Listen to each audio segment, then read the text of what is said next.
Hello everyone, I Jyoti welcome you all on do और die for study channel. आज हम लोग करने वाले हैं class 5 NCERT English marigold book से यूनिट 4 का चैप्टर 2 माय एल्डर ब्रदर। इससे पहले हम इसका जो प्राइम चैप्टर है उसकी वीडियो डाल चुके हैं। अगर आपने वो नहीं देखा होगा तो उसका लिंक आपको डिस्क्रिप्शन बॉक्स में मिल जाएगा, आप वहाँ से जा कर के देख सकते हैं। और पहले तो सॉरी कि हम लोगों को ये चैप्टर डालने में थोड़ा लेट हो गया। काफ़ी बच्चों की डिमांड आ रही थी कि इस चैप्टर को डाला जाए, तो चलिए इसको देख लेते हैं।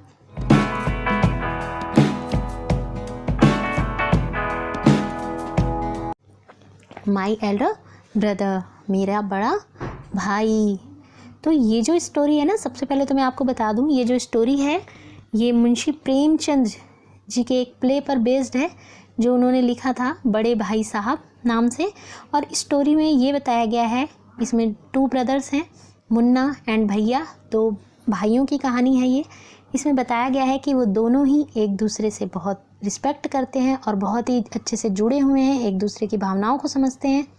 और इस स्टोरी में हमको ये भी बताया गया है कि कैसे जो लर्निंग है, जो सीखना है, वो हमें डे बाय डे एक्सपीरियंस के थ्रू भी मिलता है। बुक्स को पढ़ने से उतनी नॉलेज आती है, लेकिन उतनी जो डे बाय डे एक्सपीरियंस से आती है वो उससे और ज़्यादा होती है।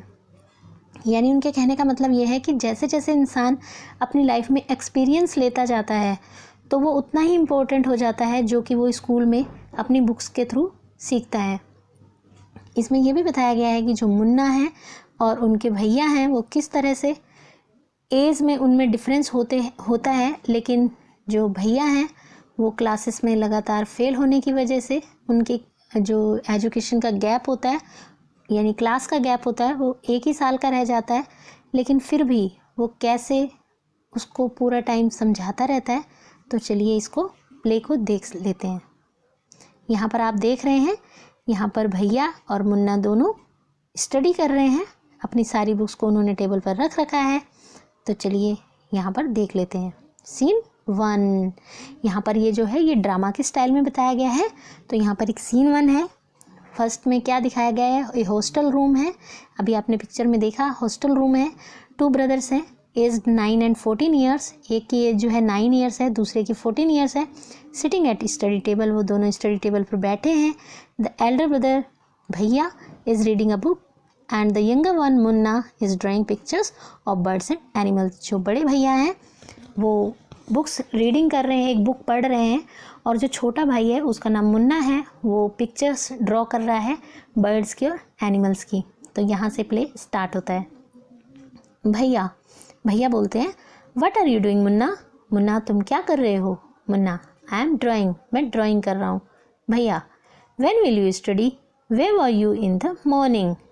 तुम पढ़ाई कब करोगे और तुम सुबह कहाँ थे? मुन्ना ने रिप्लाई किया, टर्निंग पेल, उसका जो चेहरा था बिल्कुल पीला पड़ गया क्योंकि उसको डर लगने लगा, क्योंकि भैया उसको डांट रहे थे। तो उसने कहा, आई वॉज प्लेइंग, मैं खेल रहा था भैया। How can you sit with a book for hours together? तो वो कह रहा है, भैया आप कैसे एक ही बुक के साथ इतने घंटों तक एक साथ बैठ सकते हैं? भैया, that's because I want to my foundation in education to be very strong. वो बताते हैं, भैया कहते हैं कि मैं इसलिए बुक लेकर सारा दिन बैठा रहता हूँ क्योंकि मैं चाहता हूँ कि मेरी जो एजुकेशन में फाउंडेशन है वो स्ट्रॉन्ग होनी चाहिए, यानी जो मेरा बेस है वो स्ट्रॉन्ग होना चाहिए। और वो इसमें एक एग्जांपल भी दे रहे हैं। वो कह रहे हैं, if the base is strong then the building will stand firmly. Sometimes it takes me 2 years to do 1 year's work. भैया बता रहे हैं कि अगर किसी बिल्डिंग का जो बेस है वो स्ट्रॉन्ग होगा तो वो अच्छे से खड़ी रह पाएगी। और कभी कभी तो भैया कहते हैं कि मुझे 1 साल का काम करने में 2 साल भी लग जाते हैं, 1 वर्ष का काम करने में 2 years का टाइम भी लग जाता है, 2 सालों का टाइम भी लग जाता है। मुन्ना कहते हैं, भैया you are 5 years older than I am and 3 classes ahead of me. भैया तुम एज में मुझसे 5 years बड़े हो, लेकिन क्लासेस में 3 classes ही बड़े हो, 3 classes ही आगे हो। I wonder why you keep writing the same words 20 times, one sentence more than 20 times and copy poems several times in the beautiful letters। भैया पर मुझे ये समझ नहीं आता, मैं आश्चर्यचकित होता हूँ कि तुम एक ही वर्ड को 20 टाइम्स क्यों लिखते हो और एक ही सेंटेंस को 20 टाइम्स से ज़्यादा क्यों लिखते हो? और कॉपी पे एक ही पोएम्स को ब्यूटीफुल लेटर्स में इतनी बार क्यों लिखते हो? सेवरल कहते हैं मैनी टाइम्स। भैया you know studying English is no child's play. तुम जानते हो कि जो इंग्लिश होती है वो बच्चों का खेल नहीं है। उसको इंग्लिश की पढ़ाई करना बच्चों का खेल नहीं है।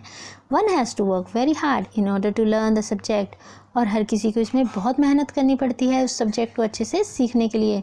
To speak to write English properly, जो इंग्लिश है उसको अच्छे से बोलने के लिए, लिखने के लिए ट्रेमेंडस एफर्ट इज़ रिक्वायर्ड। बहुत ज़्यादा मेहनत की ज़रूरत पड़ती है, बहुत ज़्यादा कठिन एफर्ट्स करने पड़ते हैं। But the moment you get a chance you run to field, play marbles and fly paper kites or sit idling away with friends for fun. Can't you sit down and study. तो भैया उनको बोलते हैं कि जब भी तुम्हें तो मौका मिलता है तुम दौड़ के चले जाते हो फील्ड्स में, वहाँ पर अंटे खेलते हो, मार्बल्स खेलते हो, या फिर पेपर काइट्स उड़ाते हो, या फिर अपने जो दोस्त हैं उनके साथ बेवजह की बातें करने में बिजी रहते हो। आइडल अवे कहते हैं जो व्यर्थ की टॉकिंग होती है ना उसको। तो can't you sit down and study, तुम बैठ नहीं सकते और पढ़ नहीं सकते। मुन्ना कहते हैं ओ भैया there is big mela in the village today, should we go. तो मुन्ना कहते हैं भैया आज हमारे गांव में बहुत बड़ा मेला है, हमें वहाँ चलना चाहिए। क्या हमें वहाँ चलना चाहिए? तो भैया कहते हैं have you ever seen me going to a fair or going to watch a cricket or hockey match. क्या तुमने मुझे कभी देखा है कि मैं कभी मेले में गया हूँ या फिर मैंने क्रिकेट खेला हो या फिर हॉकी मैच देखा हो? I don't go near them, मैं उनके पास भी नहीं जाता। I prefer to study a book, I don't mind repeating a class for more than 2 years। तो कहता है कि मैं जो स्टडी करता हूँ उसको पहले प्रेफर करता हूँ, यानी मुझे पहले बुक को स्टडी करना होता है।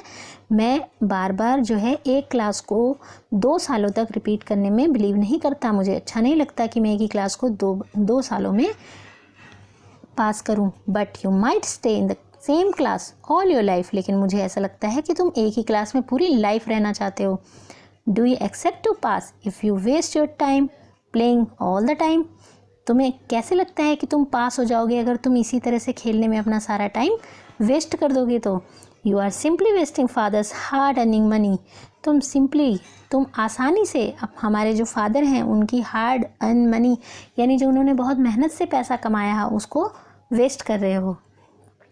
Munna starts crying on being scold and sobbing sound वाह वाह वाह वाह हु आर हर्ड। तो मुन्ना जब भैया उसको डांटते हैं, स्कॉल्ड कहते हैं डांटने को, तो जब मुन्ना को भैया डांटते हैं तो वो रोना स्टार्ट कर देता है और सोबिंग साउंड करता है। जब सुबह के रोते ना ऐसे ऐसे करके, तो उसको वो इस तरह से रो रहा था, वाह वाह बाबा हूँ, इस तरह के वर्ड जो सुनाई दे रहे थे। मुन्ना भैया I feel like running away and going back home. मुझे ऐसा लगता है कि मैं दौड़ के यहाँ से चला जाऊँगा, मुझे वही पसंद है और मैं घर वापस चला जाऊँगा, क्योंकि वो हॉस्टल में रहते हैं। तो भैया कहते हैं नाउ स्टॉप क्राइंग, अब चुप हो जाओ, रोना बंद करो, but put on a nice smile, और एक प्यारी सी मुस्कान ले आओ, हंस के दिखाओ। Look I will make a time table for you to follow, get up at don.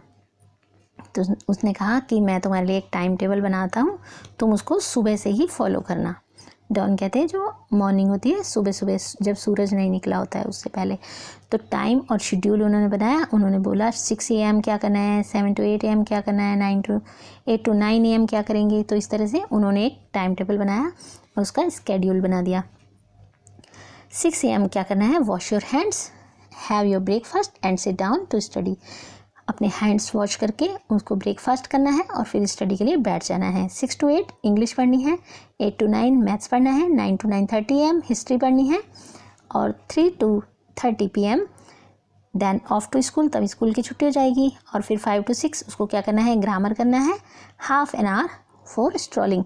और उसके बाद 6 to 30 से लेकर 7 PM तक क्या करना है, इंग्लिश कंपोजिशन करनी है। देन डिनर करना है, 8 to 9 ट्रांसलेशन करनी है, 9 to 10 PM हिंदी पढ़नी है, और 10 to 11 PM other subjects and learn and then to bed. और फिर 10 से लेकर 11 PM तक दूसरे सब्जेक्ट करने हैं और उसके बाद सोने के लिए चले जाना है। जब ये टाइम टेबल मुन्ना देखता है तो आपने भी देखा उसमें खेलने का कोई टाइम नहीं है। तो मुन्ना भी बोलता है but when is the time to play, लेकिन खेलने का कौन सा समय है भैया, play what is the need Munna, खेलने की क्या ज़रूरत है Munna. Munna, oh, I love the green fields, the gentle breeze. I want to jump up like a football. I like the touch and go and hoo-too sounds of the kabaddi, and the hurry and flurry of volleyball pulls me like a magnet. As soon as I am on the field, I forget everything. तो मुन्ना कहता है कि मुझे जो green fields हैं वो बहुत उनसे प्यार है, मुझे बहुत अच्छे लगते हैं, मुझे जेंटल ब्रीज अच्छी लगती है, जो ठंडी ठंडी हवा चल रही होती है, मैं फुटबॉल की तरह जंप करना पसंद करता हूँ, मुझे जो कबड्डी है हुतुतु साउंड करते हैं ना कबड्डी में, तो वहाँ जाना और छूना उसको अच्छा लगता है, वो साउंड्स अच्छी लगती हैं हुतुतु की, और मुझे वॉलीबॉल की तरह उसको इधर उधर पास आउट करना बहुत अच्छा लगता है। मुझे ऐसा लगता है कि हम जब वॉलीबॉल को एक दूसरे की तरफ मैग्नेट की तरह खींचते हैं तो मुझे बहुत अच्छा लगता है, और मैं जब भी फील्ड पर होता हूँ मैं हर एक चीज़ भूल जाता हूँ, सिर्फ खेलना। अच्छा, आपने भी एक चीज़ सुनी होगी,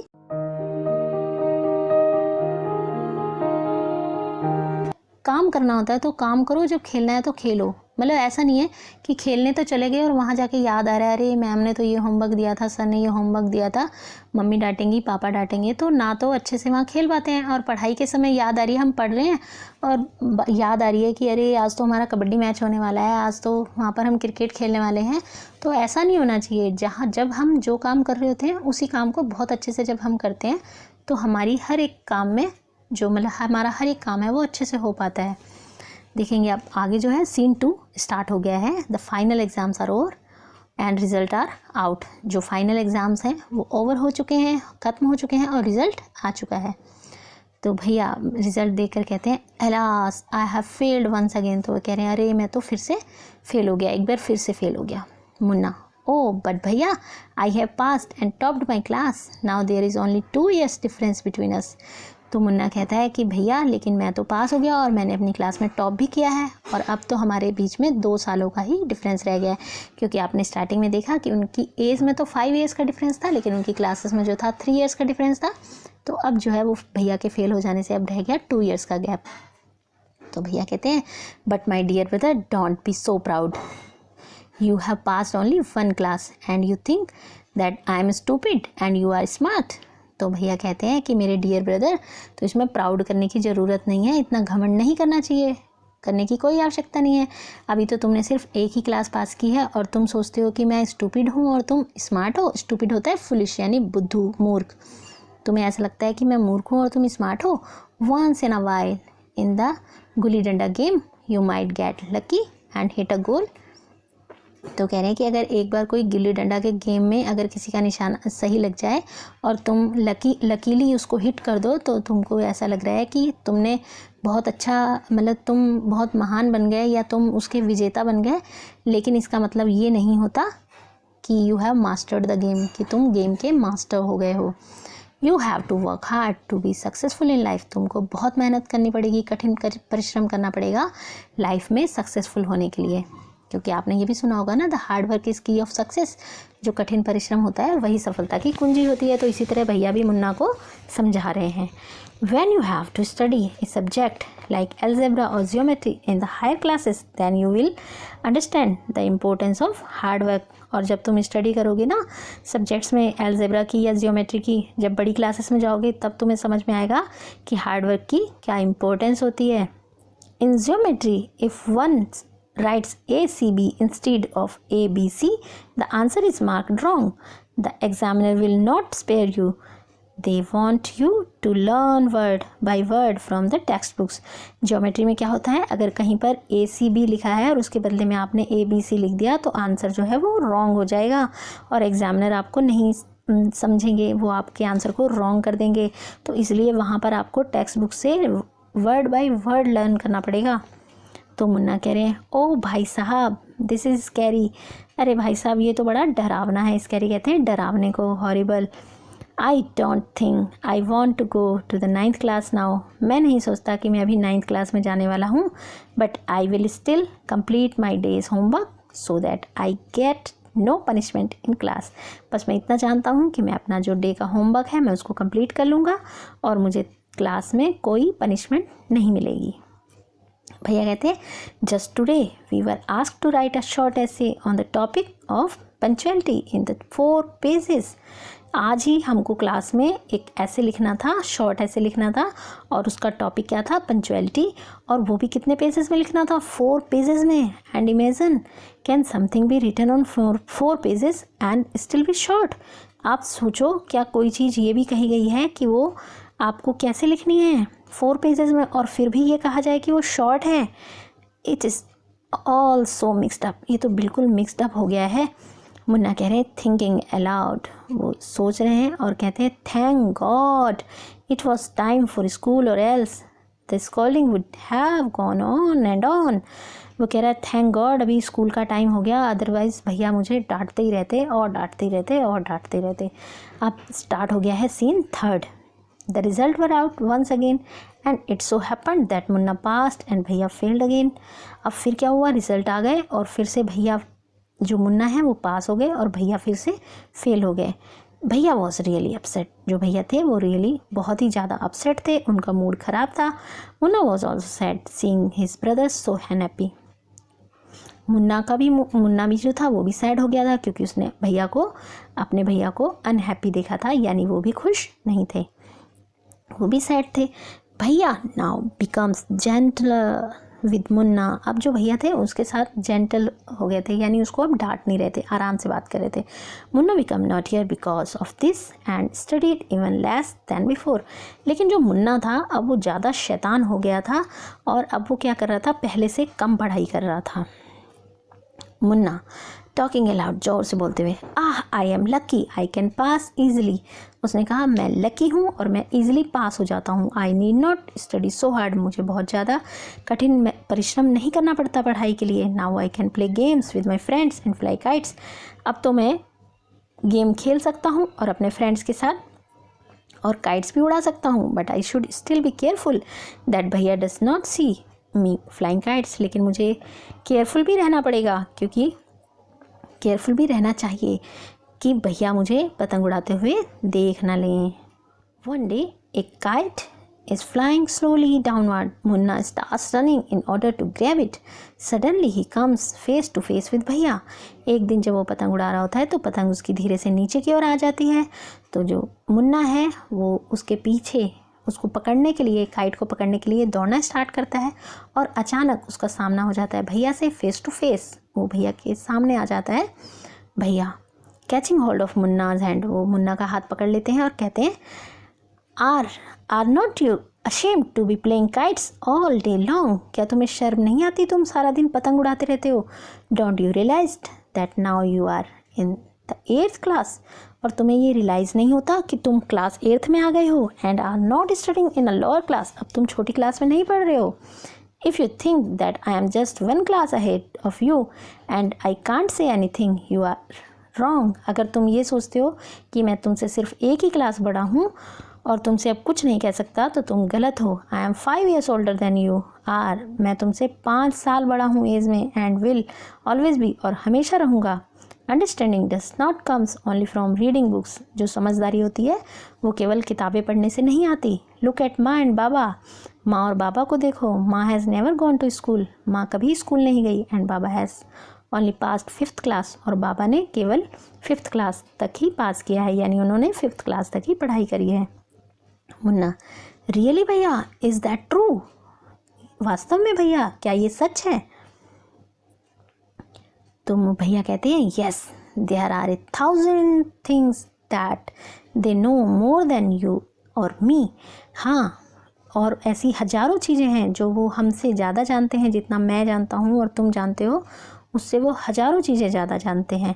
and even if we have studied the wisdom of the whole world, माँ एंड बाबा will always have the right to explain to us and correct us. और अगर हमारे में सारी दुनिया का ज्ञान भी आ जाए, हमने सारी दुनिया का ज्ञान भी पढ़ लिया, तो भी माँ और बाबा के पास ये राइट है कि वो हमको एक्सप्लेन कर सकें और जहाँ हम गलत हों वहाँ हमको करेक्ट कर सकें, यानी सही कर सकें।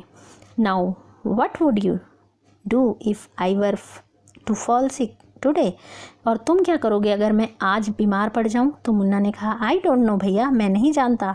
आई would tell baba and he would rush to the hostel. मैं बाबा को कहूँगा और वो हमें हॉस्टल से ले जाएंगे। भैया ah aha, I had accepted this answer, मुझे तुमसे यही आंसर की उम्मीद थी। Now baba would not get upset, अब बाबा अपसेट नहीं होंगे। He would first try to find out what was wrong, वो पहले ये जानने की कोशिश करेंगे कि क्या गलत है। And then he would call a doctor, तब वो एक डॉक्टर को बुलाएंगे। बाबा would know exactly what to do, बाबा जानते हैं कि उन्हें क्या करना है। वो पहले डॉक्टर को बुलाएंगे, सीधा हमको घर नहीं लेकर जाएंगे। They have more experience than us, उनके पास हमसे ज़्यादा एक्सपीरियंस है। तो Munna with tears in his eyes, उसकी आंखों में आंसू आ जाते हैं। भैया I am sorry, what you से इज़ ट्रू, आप जो कह रहे हैं वो बिल्कुल सही है। भैया हक्स मुन्ना लविंगली, तो भैया उसको गले से लगा लेते हैं प्यार से मुन्ना को। भैया कहते हैं I also like to play and fly kites, मुझे भी खेलना पसंद है और काइट्स उड़ाना पसंद है। But if I also play then how can I watch out for you, you are my responsibility. तो वो कहता है कि अगर मैं भी खेलने चला जाऊंगा तो तुमको कौन देखेगा, आखिर तुम मेरी रिस्पॉन्सिबिलिटी हो, मेरा उत्तरदायित्व हो तुम। क्योंकि जब वो हॉस्टल में आए हैं तो वहाँ पर मुन्ना की देखभाल करने वाला तो और कोई है नहीं, तो भैया उसकी देखभाल करते हैं, उसको टाइम से स्टडी कराते हैं, उसको बताते हैं पढ़ाई करो। तो मुन्ना कहता है आई लव यू भैया, भैया मैं यू भैया मतलब मैं आपसे, भैया मैं आपसे प्यार करता हूँ। यहाँ पर दिए हैं कुछ न्यू वर्ड्स। फाउंडेशन मीन्स होता है सॉलिड बेस, स्केड्यूल बोलते हैं टाइम टेबल को, ऐसे बोलते हैं composition on any subject, and idling without any purpose, lazy, mastered, gain expertise और स्किल्ड। अभी हम इसके क्वेश्चन आंसर्स को भी देख लेते हैं। Question is here, what are the things that Munna likes to do, ऐसी कौन सी चीज़ें हैं जो मुन्ना करना पसंद करता है। Munna likes to play games and fly kites, he also like to draw pictures of birds and animals. Munna को गेम्स खेलना अच्छा लगता है, पतंग उड़ाना अच्छा लगता है और उसको पिक्चर्स ड्रॉ करना अच्छा लगता है एनिमल्स और बर्ड्स की। व्हाट डिड भैया डू ऑल डे, भैया सारा दिन क्या करते हैं। भैया studied all the day, sometimes he read books and sometimes wrote some words and sentences several times in order to learn them.